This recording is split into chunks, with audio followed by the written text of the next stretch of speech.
ئەگەرچی ڕەوشی مافی مرۆڤ لە هەرێمی کوردستان بەردەوام بەرەو خراپی دەڕوات، ناوی کوردستانیش بەهۆی هەبوونی پێشێلکاری زۆر بەرامبەر بە مافی مرۆڤ هەمیشە لە ناو ڕاپۆرتی ئەو ڕێکخراوە نێودەوڵەتیانەیە کە لە بواری مافی مرۆڤ کار دەکەن. بەڵام تا ئێستا ڕێکخراوەکانی کۆمەلگەی مەدەنی هەرێم وەکو پێویست هەماهەنگیان نییە لەگەڵ دەستەی سربەخۆی مافی مرۆڤی هەرێم بۆ بەرەو پێشبردننی ئەو سێکتەرە هەستیار و گرینگە. سەرۆکی دەستەی سربەخۆی مافی مرۆڤی هەرێمی کوردستانیش دەڵێت لەگەڵ ڕێکخراوەکان ڕێککەوتوین بۆ ساڵی ئایندا بە پلانێکی تازە کار بکەین و هەماهەنگی زۆر باشتر لە نێوانمان هەبێت. بۆ پلانی کاری 2019 و ساڵەکانی بەدوای ئێمە پلانێکی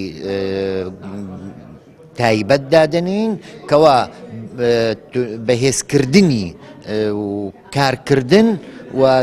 هەماهەنگی زیاتر نێوان ڕێکخراوەکانی کۆمەلگای مەدەنی و دەستەی سربەخۆی مافی مرۆڤ، چونکە وا دەبینین ئەرکەکانی ڕێکخراوەکان و ئەوەی کە دەستە بۆ چوونیەتی و کاری لەسەر دەکا کارێکی هاوبەشە کەواتە ئێمە پێکەوە بین و دوای یاسایەک هەیە ئەم ڕێکخراوانە بەستێتی لەگەڵ دەستە ئەویش یاسای نمارە 11 2013 کە یاسای بەدەستهێنانی زانیاری کە ڕێکخراوەکانی کۆمەلگای مەدەنی ئەوانیش لێی بەرپرسن بۆ بڵاوکردنەوەی ئەو ڕۆژۆنبیریە و ناردنی راپۆرتەکانی ئەم ڕێکخراوانە هەر 4 مانگ جارێک بۆ دەستە. سەرۆکی فەرمانگەی ڕێکخراوە ناحوکمیەکانیش ڕای دەگەنێت بەهۆی دروستکردنی چەندین بربەست لە بەردەم ڕێکخراوەکان بۆی ئەوان تا ئێستا نەیانتوانیوە بۆکو پێویست لە بواری مافی مرۆڤ کار بکەن و هەماهەنگی بکەن لەگەڵ دەستەی سربەخۆی مافی مرۆڤ. هەندێک یاسانە ینی جێبەجێ نابن لەبەر چەند کارێک تەمان ئێمە لە واقعێک دەنێزانین واقعێمە چوونە ئەو واقع احتیمالە هەندێک جارە حوریەت و ئازادی وای ناکرێت و فعلا ڕێکخراو ئیشی خۆی بە تەواوەتی بکردن خصوصا بە موضوعی مافی مرۆڤ. ئیشی ڕێکخراو دوو ئیشی سەرەکیە، یەک ئینجاز مەشروعە جێبەجێکردنی پرۆژەیە لە هەموو بۆرەکاندا، دوو حیمایەتە پاراستنی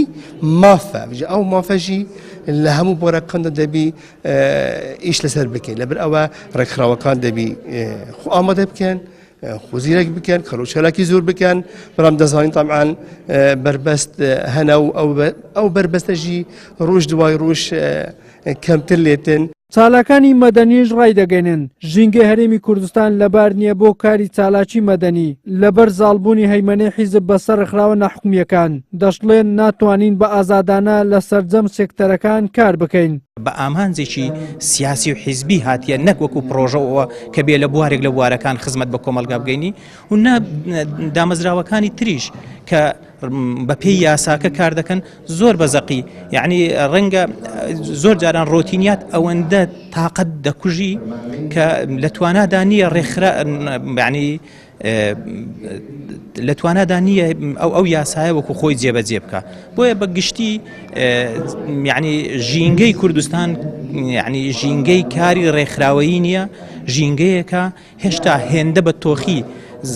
با بڵێن بیری حیزبایەتی ڕەتکردنەوەی بەرامبەر تێیدا زاڵە زۆر ئەستەما ئەو ڕێکخراوانە بتوانن بەو شێوازە ڕۆڵ و کاریگەری خۆیان هەبێت. لێک نزیکبوونەوەی ڕێکخراوەکان و دەستی سەربەخۆی مافی مرۆڤ و فەرمانگەی ڕێکخراوە ناحوکمیەکان کارێکی یەکجار باشە و کارێکە ئەنجامێکی زۆر گەورەمان بەدەستەوەدا بەوەی کە کۆمەلگا زیاتر بەرەو دیموکراسی بچێ و کۆمەلگا زیاتر بەرەو قبولکردنی ڕاجیاوازەکان بچێ. زیاتر لە 4100 ڕێکخراوی کۆمەلگەی مەدەنی ناوەخۆی و جیهانی لە فەرمانگەی ڕێکخراوە ناحوکمیەکانی هەرێمی کوردستان تۆمار کراون بەڵام بەشی زۆری ئەو ڕێکخراوانە تەنها ناویان هەیە و هیچ ساڵایەکیان نییە و بەشێکیشیان بۆ مەرامی تایبەت دامەزراون. دەستەی سربەخۆی مافی مرۆڤیش بە مەبەستی دروستکردنی هەماهەنگی لەگەڵ ئەو ڕێکخراوانی کە بە فعلی بوونیان هەیە دیدارێکی ساز کرد و داوای ئەنجامدانی کاری هاوبەشی لێکردن. وەلی سەلیم کەناڵی ئاسمانی پێیام هەولێر.